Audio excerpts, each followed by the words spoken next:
Secure web hosting.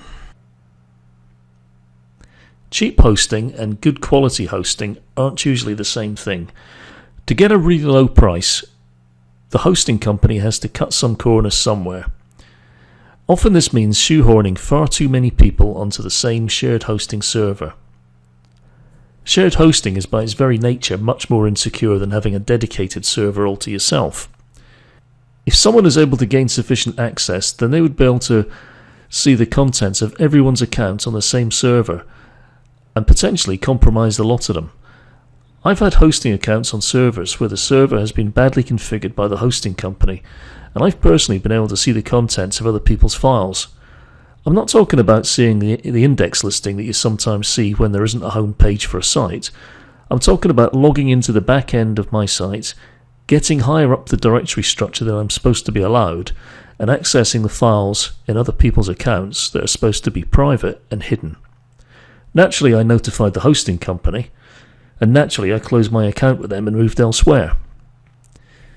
You have a duty to make sure that the files and software you are hosting are as secure as possible, and your hosting company has a duty to you to make sure the hosting environment they provide you with is as secure as possible. If you're looking for a host, then do your due diligence. Ask questions, use Google, check forums, and I'm talking about the likes of webhostingtalk.com and sites like that. But whatever you do, avoid the fake review sites.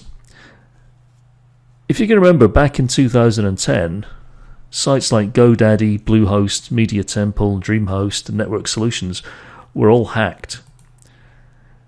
And this was what was in the news at the time. So if you don't want to see your site on a hosting company like this, then do your due diligence. So what should you be looking for? Everyone wants to be on the fastest possible server with the most of everything.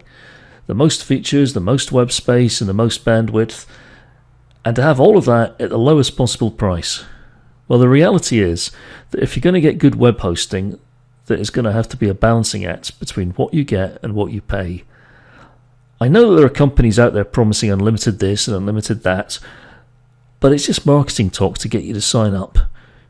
I'd suggest try putting the unlimited promise to the test, because you'll soon find out.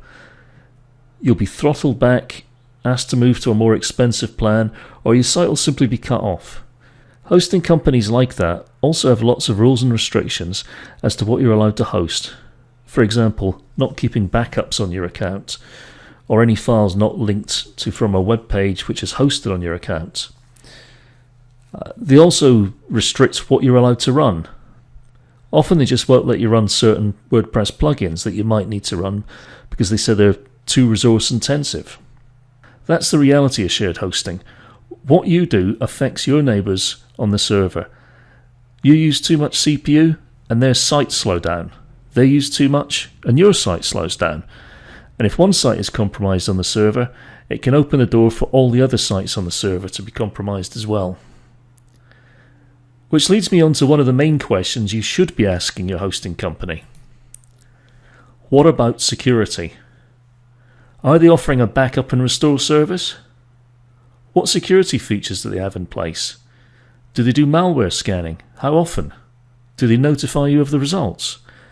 Do they have a firewall in place? Are they running up-to-date versions of PHP and MySQL? What is their track record like? Again, I'd suggest checking the forums. Sites like webhostingtalk.com, for example. If the sales page for your hosting company is not mentioning security, then that's a good indication as to how seriously they take it. In other words, not very seriously at all. It doesn't matter how much they offer or how cheap it is if your site gets hacked, if its contents are destroyed and you end up blacklisted and your reputation in tatters. Here's a small sample of what the people I host with say about their security. And I can assure you, these aren't empty promises. They really do what they say they're going to do.